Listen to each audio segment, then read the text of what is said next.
Hi everyone. Today, I will guide you on linking Clash Royale to your Google Play account.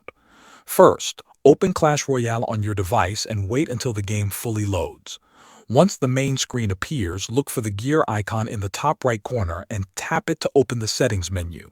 Inside Settings, find the option labeled Google Play Sign In. Tap on it to start connecting your game. A Google Sign-In window will pop up asking you to pick an account. Choose the Google account you use for your Play games. If you have multiple accounts, double-check to select the one you want to link. After picking the account, the game will begin the connection process. Keep the app open and wait a few moments while it links.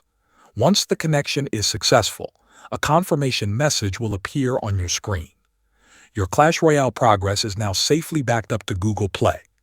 From now on, you can play on any device using the same account, and your progress will carry over automatically. Thanks for watching.